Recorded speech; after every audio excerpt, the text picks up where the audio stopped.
quatrième de couverture du séminaire 19 de Jacques Lacan, ou pire, Jacques-Alain Miller note la radicalité de l'individualisme contemporain.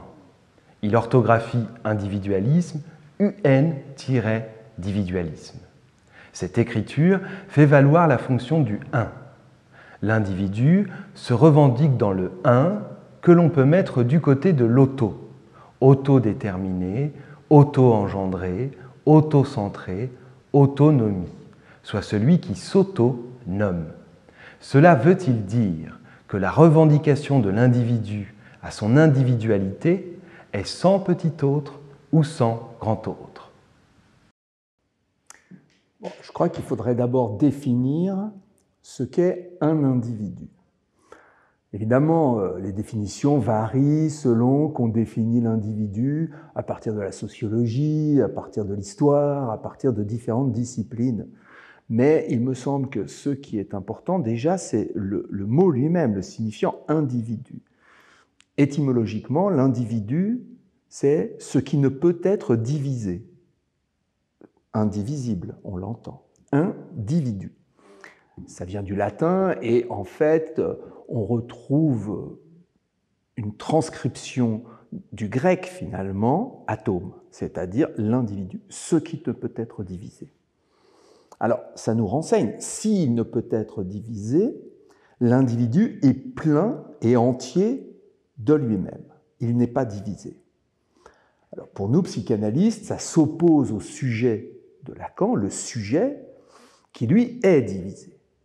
Alors, pourquoi le sujet est-il divisé? Il est divisé parce que le sujet de la psychanalyse a un inconscient. C'est-à-dire que le moi du sujet n'est pas souverain. Et tous nos patients, mais tout le monde, tout être humain, finalement, est humain de cette division. C'est-à-dire qu'on est tous confrontés à un moi qui veut quelque chose, parfois, et qui n'y arrive pas, ou qui est en difficulté, ou qui ne peut pas. Un moi qui fait quelque chose qu'il regrette. Un moi qui n'arrive pas à dire. Un moi qui est pris par des affects dont il ne comprend pas pourquoi ces affects le prennent à ce moment-là. Bon. Tous ces signes-là montrent que le moi, en tant que tel, n'est pas plein et entier de lui-même. Il a un inconscient. Et donc, tout ce qui vient faire achoppement, faire béance, faire difficulté, appartient à la dimension de l'inconscient. Et nous pourrions dire que même dans nos succès, même quand le moi obtient quelque chose, un succès, quand le je obtient quelque chose, ça marche, c'est pas sans l'inconscient non plus. Bon. Donc, pour la psychanalyse, l'autre, en dehors de tous les autres, les petits autres, les uns et les autres. Non, l'autre d'un sujet, déjà, c'est l'inconscient. C'est-à-dire qu'il y a de l'autre à partir du moment où on se pose la question de tous ces petits trucs, de toutes ces choses qui nous viennent à l'esprit. On se dit, mais pourquoi? Mais comment ça se fait? Et tout ça. Bon. Donc, la psychanalyse met au travail cet autre. Pas parce qu'on voudrait résoudre les choses, non. Pour comprendre comment il fonctionne, cet autre. Comprendre comment l'inconscient fonctionne, notre inconscient. Et là, on retrouve une autre forme du « un ». C'est que c'est mon inconscient, l'inconscient d'un sujet. Il n'y en a pas deux pareils. Bon, la psychanalyse, c'est ça. C'est ce travail-là. Évidemment, dans ce séminaire, Jacques Lacan fait valoir la question du « un ». Il y a différents types de « un ». L'un qu'on pourrait écrire UN, c'est comme ça que Jacques-Alain Miller l'écrit en quatrième de couverture. L'un-dividu,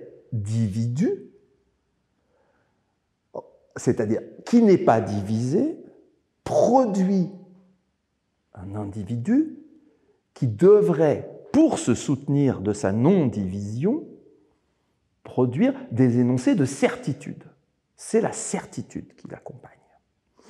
Cette certitude implique donc que l'autre de l'inconscient soit tenu à l'écart.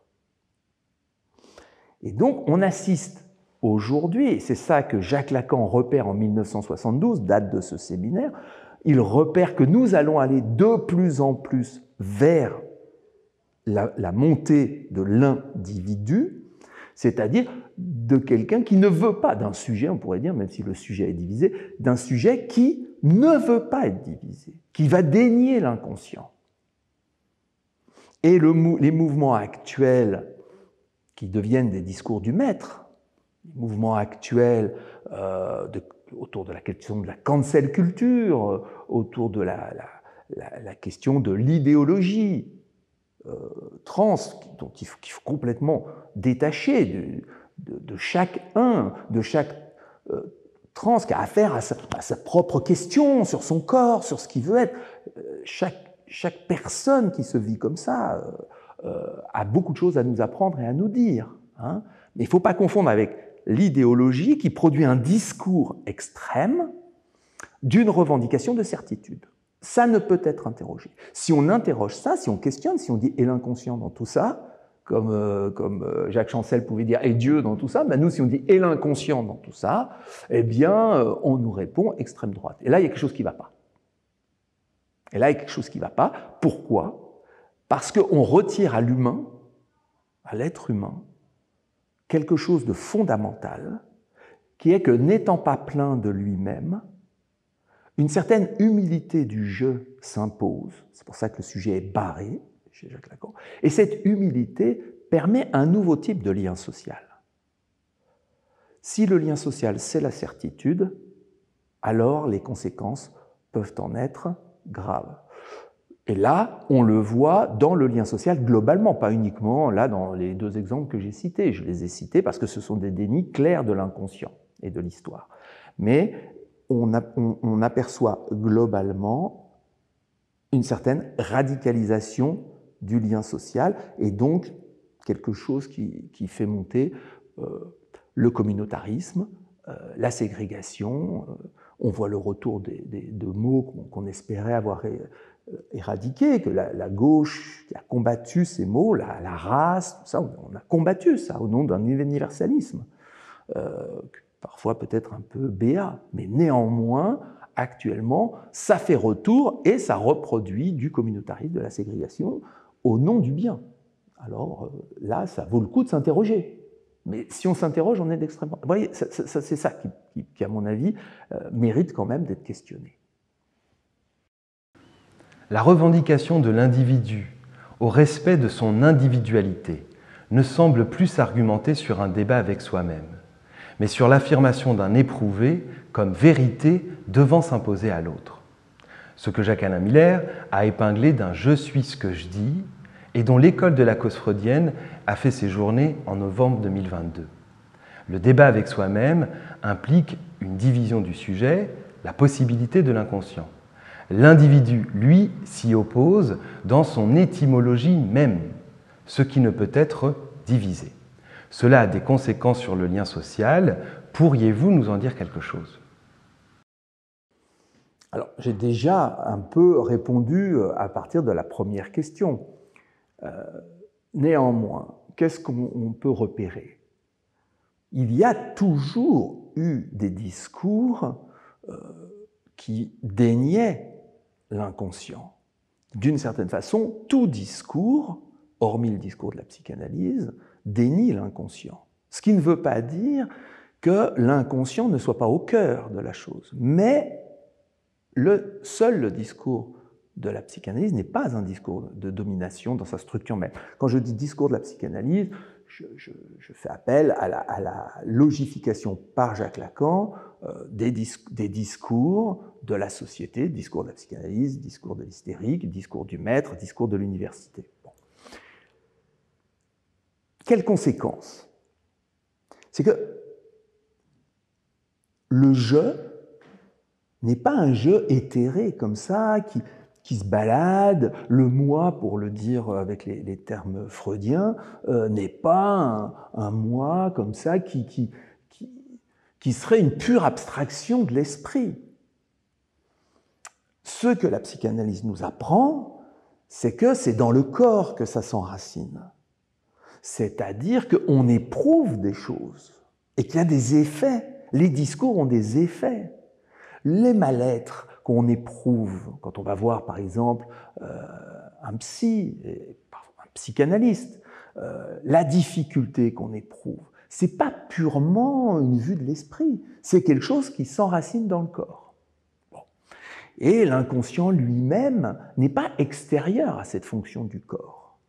On voit bien la tentative par certains neuroscientistes qui voudraient aller trouver à localiser l'inconscient avec la question du cerveau, mais c'est complètement à côté de la plaque. Le nouage qui s'opère entre le corps, cette idée que le langage pourrait nommer les choses, et la représentation que l'on se fait de soi-même et du monde, ça dysfonctionne toujours. La démonstration de la psychanalyse, c'est que le langage ne parvient pas à dire le tout du corps. Et c'est ça que les patients amènent. J'éprouve ça, je ne sais pas ce qui m'arrive, je ne comprends pas. Les symptômes témoignent de ça. La représentation qu'on se fait du monde, de soi-même, de son corps, est toujours incomplète et difficile. Comment se voit-on? On ne se voit jamais complètement. Il y faut le miroir, mais il y faut le regard qu'on attribue à l'autre. Il y faut tout un appareillage pour penser se voir. Et donc, la représentation, le langage, au sens vraiment de logos, et le corps en tant que... C'est un corps qui existe, c'est un corps de chair, d'organes, c'est un corps comme ça qui pulse, vivant. Ben ça ne fonctionne pas totalement ensemble. Il faut des choses qui s'articulent les unes aux autres, ça grippe, c'est difficile, des fois ça marche, des fois on se sent bien, des fois moins bien. Bref, il faut savoir faire avec ça. La psychanalyse apprend à faire avec ça. Donc vous voyez, il y a une évolution entre la psychanalyse freudienne, où on pense résoudre un problème par la révélation de quelque chose qui serait enfoui dans l'inconscient, qui interroge la question de la vérité, et puis la psychanalyse lacanienne, qui pose plutôt la question d'un savoir sur ce qui se passe, en savoir quelque chose de ce qui se passe. Bon, alors revenons à notre individu, et la deuxième question que vous me posez. L'individu, lui, s'il ne veut pas être divisé, il veut rien en savoir de ça. Alors, est-ce que cet individu existe vraiment? On va dire qu'il y a un discours qui serait porteur d'une idée de cet individu. Mais moi, les personnes que je rencontre à mon cabinet, elles ne correspondent pas à la définition donnée par la question de l'individu. Souvent, elles se posent des questions, même des personnes qui viennent, qui s'interrogent sur leur genre, qui s'interrogent sur leur... elles s'interrogent, justement. Parfois, elles arrivent avec un bout de certitude, mais de la même manière qu'un parent arrive avec un bout de certitude sur son enfant parce qu'il y a un diagnostic, par exemple. Mais très vite, dans la parole qui se déploie, ça échappe, la certitude se défait et s'interroge. Mais moi, je ne cherche pas à défaire cette certitude. Les psychanalystes ne cherchent pas à défaire la certitude. Simplement, on n'y croit pas. Voilà. Nous, on croit qu'au contraire, ça grippe, ça fonctionne pas ensemble, le langage, le corps vivant et la représentation. Ça fonctionne pas bien. Et donc, il faut y réfléchir. Alors, qu'est-ce qui se passe? Pourquoi ça fonctionne pas? Parce que le corps naît, le petit naît affublé du biologique. Vous voyez, je ne dis pas qu'il est affublé par les langages qui viennent comme un parasite, c'est ce que dira Lacan, c'est vrai. Mais il y a un autre truc qui vient parasiter le corps, c'est qu'il y a deux sexes, biologiquement, et que rien n'est prévu, rien, absolument rien, pour dire ce qu'est un garçon, ce qu'est une fille, pour dire comment c'est fait pour se rencontrer, rien. Absolument rien dans la nature. Alors, a priori, on aurait l'idée qu'il y aurait un corps mâle, un corps femelle, qui sont donc faits pour s'accoupler et se reproduire. Vous voyez, c'est quand même, ça devient très basique si on le pense comme ça, hein. Alors, on peut retrouver ça chez les animaux. Alors, ils ont malgré tout, les animaux, inventé des trucs. Ils sécrètent des odeurs, ils changent de parure, ils se mettent à chanter d'une certaine manière. Eux aussi, ils bricolent pour se rencontrer. Bon. Ben, les êtres humains, eux, c'est ce que Lacan a dit, dans ce séminaire, il l'a déployé, il n'y a pas de rapport sexuel. C'est-à-dire, il n'y a rien qui est prévu. Il n'y a rien qui est prévu. Mais il n'y a rien qui est prévu sur fond de... Tout était prévu, entre guillemets, dans la nature, puisqu'on est avec... Bon, alors, on pourrait poser la question des intersexes, on pourrait poser des questions sur... il n'y a pas non plus d'universel là-dedans. Mais néanmoins, on est, on va le dire basiquement, avec un pénis ou avec un vagin, un utérus, par exemple, un clitoris, eh bien, ça ne dit rien de ce qu'est une femme, ça ne dit rien de ce qu'est un homme. Et c'est ça qui crée un écart entre le corps et en même temps l'impossibilité de dire ce que ce sexe dit. Et donc après, les êtres humains inventent des milliards de choses. Et une de ces choses peut être de dénier cette réalité-là, ce réel, de le rejeter, de le folklore, pour prendre le terme de Lacan. Et alors là, la psychanalyse dit, pourquoi? La psychanalyse ne dit pas c'est bien ou c'est mal, elle dit juste, mais pourquoi voulez-vous rejeter ça? En réalité, c'est fécond, puisque c'est de cet écart-là que les humains créent pour la rencontre, pour inventer, créent le langage, créent l'art, la poésie, la littérature, la musique, mais aussi des choses plus prosaïques, des applications par exemple. C'est-à-dire créent des choses pour produire la rencontre parce qu'elle n'est pas de nature, la rencontre. Et donc, quand tout d'un coup surgit un courant de pensée et de revendication idéologique qui vient dire on doit abolir l'écart, et pour abolir l'écart, on dit qu'il n'y a pas de corps, je vais très vite, c'est-à-dire le corps ne compte pas, alors on produit quelque chose qui réduit l'être humain, d'une certaine façon, au mot, au signifiant qui devrait le représenter. Et ça, dans l'histoire, ça n'a jamais donné des bons résultats. Lacan voyait dans la montée du un et la chute du père le surgissement de l'individu, comme non pas du côté du singulier, mais du particulier. Le particulier s'oriente plutôt, selon notre expression, d'un mode de jouir. On se rassemble par mode de jouir commun, on fait communauté. Pouvez-vous éclaircir ce point, surtout pour les auditeurs qui ne sont pas lacaniens, et nous permettre de saisir les conséquences de cela, notamment dans ce que Lacan nommait les procès de ségrégation et la montée du racisme qu'il anticipait dès 1972. Alors le père, la chute du père. On nous a quand même, nous, psychanalystes, rebattu les oreilles de la place que nous faisions au père et à la mère dans des confusions totales. Alors, il faut bien dire qu'on n'aide pas non plus pour des gens qui ne lisent pas la psychanalyse, on peut les comprendre, mais néanmoins, on peut comprendre qu'il y ait des confusions. Mais le père, tel que la psychanalyse en parle depuis Freud, n'est pas le papa. Voilà, c'est une fonction. Lacan en fait une fonction. Et quelle est cette fonction? C'est de produire un universel, un référent, une exception. Voilà. Cette exception, ce référent, cet universel, en se posant là, vient au-delà de l'interdit, de la loi, telle que Freud l'a repéré, vient aussi opérer une certaine nomination des choses. Ça nomme. Voilà. À la naissance, le père reconnaît l'enfant, par exemple. Ça nomme. Le patronyme vient, maintenant c'est moins le cas, mais venait jusqu'à très récemment du père. Bon. Donc ça nomme. Donc il y a la loi, mais il y a aussi la nomination. Ça nomme. Bon. Cette loi et cette nomination, ça a des conséquences sur les sujets. Ça a des conséquences de frustration, de privation.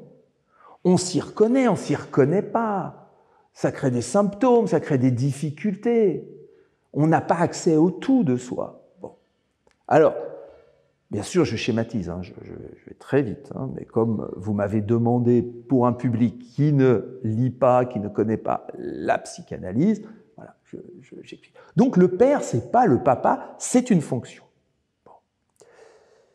Alors, à la fin de son enseignement, Lacan va repérer que cette fonction universelle, en réalité, est en train donc dans les années 70, cette fonction de l'universel du père est en train de se déliter. Donc on passe du père, on va dire, du patriarcat, c'est-à-dire de la loi, vers un père de la nomination, qui n'est pas seulement donc un père de la loi, mais un père qui humanise d'une certaine façon par le nom, jusqu'à un père, à la fin, qui se singularise. Ce que Lacan appelle d'un jeu très intéressant, père-version, qui donne donc perversion, c'est-à-dire une version du père. Ça se singularise, c'est-à-dire qu'on a chacun construit une version du père.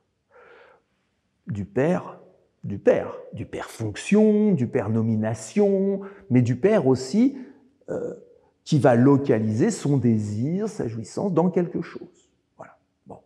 Alors, qu'est-ce qui se passe avec la chute du père, repérée par Lacan, la chute du père de l'universel, et avec cette singularisation?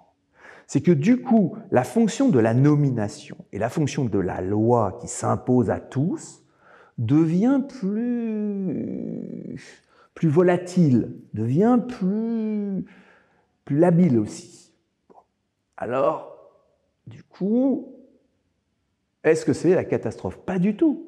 Il ne faut pas du tout regretter cela, parce que, comme je le disais dans la réponse à la question précédente, chacun commence à créer des noms, des nominations. Chacun commence à créer un rapport, son rapport singulier avec ce qui vient faire limite, pas limite. Chacun vient créer ses repères quant au désir, quant à la jouissance. Comme je l'ai dit dans la première question, ça ne fonctionne pas. Au sens de fonctionner, au sens d'une machine, on met un peu d'huile et ça fonctionne et ça tourne tout seul. Non, ça ne tourne pas tout seul. Ça ne tourne pas tout seul, mais ça permet à chacun de tenter de s'inventer lui-même. Et cette invention, ce n'est pas conscient, c'est inconscient. Ces mécanismes sont inconscients. Et donc, le travail de la psychanalyse, à ce moment-là, c'est de repérer comment un sujet fait avec le... C'est plus comment il fait avec le père, si je puis dire, avec la castration, avec tous ces mots de la psychanalyse, c'est pas ça. C'est comment un sujet fait avec le non-rapport sexuel. Comment il s'est débrouillé. Comment il fait avec la nomination, comment il fait avec le langage, comment il fait avec la représentation de soi, comment il fait avec la jouissance, comment il fait avec le désir. C'est donc un comment faire, comment il fait. Et puis, dans le travail, petit à petit, il repère un certain nombre de choses et ce repérage lui donne un peu plus de latitude, un peu plus de choix. Il est un peu moins, entre guillemets, déterminé, assigné par son inconscient. Voilà, c'est le travail de la psychanalyse. Bon. Donc la chute du père, on ne la regrette pas. On n'est pas du tout du côté du patriarcat. Les prochaines journées People portent justement sur les conséquences du déclin du patriarcat. Donc, on n'est pas du tout pour le patriarcat. On est pour les conséquences du non-rapport sexuel. C'est-à-dire, on travaille là-dessus. Bien. Qu'est-ce qui se passe que l'on peut observer, qui a toujours existé? Tout ça, ce sont des manières de penser le monde et l'être humain qui, d'une certaine façon, cette manière de penser, Lacan nous l'apporte, mais je dirais que, et nous la mettons au travail, Jacques Miller et d'autres, nous mettons au travail ça. La question est plutôt de savoir comment l'être humain fait avec le non-rapport sexuel. C'est ça qui est de tout temps. Dès que le langage est apparu, le non-rapport sexuel surgit. Eh bien, l'individu, du fait de l'indivisible se retrouve du côté du un. C'est un un, on pourrait dire, tout seul. Cet individu se nomme. Faute du père, il produit sa propre nomination. Et donc, ils s'agrègent les uns aux autres par un nom commun. Ce nom identique. Alors on pourrait dire, ah ben les psychanalystes c'est pareil, c'est vrai. C'est vrai. On s'agrège, on fait des soirées, on fait des séminaires et on est tous là, psychanalystes. On pourrait dire, c'est comme, c'est nous les gars de la marine, eh ben c'est nous les psychanalystes. Eh ben ça marche pas, dit Lacan. Si on est psychanalyste, ça fonctionne pas. Le nous des psychanalystes, ça fonctionne pas. Les psychanalystes, c'est du un par un parce qu'ils ont chacun leur inconscient. Et donc, on n'y croit pas au nous. Et d'ailleurs, quand on commence à y croire, il faut s'inquiéter. C'est qu'il y a un problème. On n'y croit pas. On ne croit pas à la représentation qui réunirait dans un ensemble des éléments qui seraient homogènes. En réalité, les éléments sont hétérogènes. Et c'est cette hétérogénéité qui produit un lien social nouveau, singulier. Bon. Qui peut produire aussi des difficultés. Mais ça invite à inventer. Voilà. Et ça, une école de psychanalyse devrait être orientée par ça. Et je dois dire que l'école lacan-freudienne s'oriente de ça. Mais puisque l'individu refuse, dénie la fonction de l'inconscient, il s'agrège et se renforce du nom qu'il se donne, du nom NOM qu'il se donne. C'est ce que Lacan appelle dans le séminaire ou pire, la montée des frères. Alors, c'est marrant de voir qu'aujourd'hui, le mot frère, il est frère, on s'appelle frère. C'est-à-dire que frère est le nom de l'ensemble dans lequel les frères se reconnaissent d'un nom qui les identifie comme tels. Et donc, tous les noms qui sont utilisés pour faire un groupe, une communauté, servent ce dessein de s'agréger par ce nom. Donc on voit là un côté pervers de l'individu, du côté pervers, au sens un effet pervers, du côté de la psychanalyse. Le sujet, de par sa division et de par l'existence de l'inconscient, est toujours hétérogène à l'autre. Et donc, sa singularité produit une impossibilité du rapport à l'autre. Il n'y a pas de rapport sexuel, dit Lacan, au-delà de la sexualité, un non-rapport à l'autre, qui fait qu'il faut inventer pour entendre l'autre, sur fond d'un ratage, puisqu'il n'y en a pas. Bon. Eh bien, dans ces communautés-là, puisqu'il y a un déni de l'inconscient, il y a une volonté de faire exister une certitude du semblable. Et pour faire exister une certitude du semblable, on produit des discours. Ces discours visent à donner consistance à cette certitude. Les discours qui visent à donner consistance à une certitude qui repose sur un nom, dans l'histoire, ça a produit la ségrégation, le racisme, parfois c'est allé beaucoup plus loin. Lacan parle des déportés, par exemple, c'est-à-dire qu'un nom suffit à faire une catégorie, et cette catégorie, elle va être discriminée, ségrégée. À l'inverse, dès qu'on a une catégorie, on crée de l'autre, un autre qui n'est pas comme nous. Pour pouvoir exister sous ce nom, il faut qu'il y ait un autre qui ne soit pas comme nous, qui porte un autre nom, et celui-là, on l'assigne aussi à une place. Et donc, ce qu'on voit surgir aujourd'hui, c'est qu'au nom du bien, et c'est ça que dit Lacan, c'est que ce qui va surgir avec la notion des frères, du fait de la chute du père, c'est la montée des communautés. Et ce qui va s'enraciner dans les corps, à ce moment-là, c'est le racisme, c'est-à-dire le rejet de l'autre communauté. Et donc, et tout ça au nom du bien, dit-il. Donc, qu'est-ce qu'on observe aujourd'hui? C'est qu'au nom du bien, au nom de la bienveillance, au nom de l'empathie, on crée des communautés qui rejettent ceux qui ne sont pas comme. Et à partir de là, on voit monter la ségrégation, le racisme, le rejet de l'autre. Mais alors, c'est pas que la psychanalyse, elle pense que il n'y a pas de rejet, qu'il faudrait qu'on soit tous... Non, parce que ce serait la même chose. On reproduirait des frères. Là, c'est le catholicisme, on va dire. Voilà. L'amour. Non, la psychanalyse dit non, de toute façon, même vous, à l'intérieur de votre ensemble, vous êtes en réalité tous hétérogènes.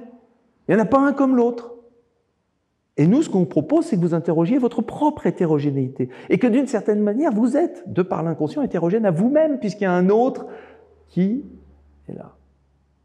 Et ça, ce discours, pour les personnes, les individus, c'est-à-dire ceux qui refusent la division, les indivisibles, c'est inentendable. Aujourd'hui, c'est inentendable. Au niveau des discours. Parce qu'au niveau des sujets qui viennent nous parler, très vite, l'individu cède la place au sujet, quelle que soit sa structure. L'individu cède la place au sujet et quelque chose de nouveau peut apparaître. Et donc, il faudrait vraiment être aveugle pour ne pas voir qu'aujourd'hui, il y a une radicalisation de plus en plus grande des discours qui produisent des individus qui se reconnaissent sous un même nom, même dans la politique par exemple, c'est-à-dire que le nom du parti les représente comme étant leur identité, surtout dans les partis, on va dire, les plus extrêmes, qui gagnent de plus en plus de voix au détriment des partis qui étaient dits de gouvernement. Mais on peut observer ça dans les lettres qu'on s'attribue, évidemment LGBTQIA+, on se reconnaît comme, et contre, je veux dire, on voit bien que les lesbiennes, par exemple, sont, pas toutes, mais beaucoup, sont discriminées, sont attaquées parce que si elles reconnaissent le féminin du côté du biologique, alors elles sont transphobes. Enfin, on voit bien qu'on crée des catégories qui s'affrontent. Et donc là, cet affrontement, où est-ce qu'il nous mène? Je ne sais pas. Néanmoins, on ne voit pas qu'il va s'arrêter demain. Et donc la psychanalyse a un rôle à jouer, je dirais presque un devoir, de continuer à transmettre cette dimension de l'inconscient, à faire entendre cette dimension de l'inconscient, mais aussi à faire entendre la portée d'un discours qui noue la question du corps, la question du langage, la question de la représentation, qui noue des registres que Lacan appelle réel, symbolique, imaginaire, qui tient compte du non-rapport sexuel et des inventions pour que de cette transmission, le lien social s'en trouve, on ne va pas faire d'angélisme, mais en tout cas s'en trouve allégé. Voilà. Et c'est là où il me semble que le travail de transmission, le travail d'étude, le travail exigeant d'écriture concerne au plus haut point les psychanalystes. Lacan nous invitait à ne pas rester enfermés dans les cabinets et à rejoindre à l'horizon la subjectivité de notre époque. Et l'école de la cause freudienne s'y attelle. Je pense que les psychanalystes ont à s'y atteler. Elle n'est pas seule, il y a d'autres psychanalystes qui prennent la parole aujourd'hui. Et c'est très bien, c'est très important, mais il y a une volonté vraiment de prendre la parole dans le débat public pour faire entendre la subversion du discours analytique.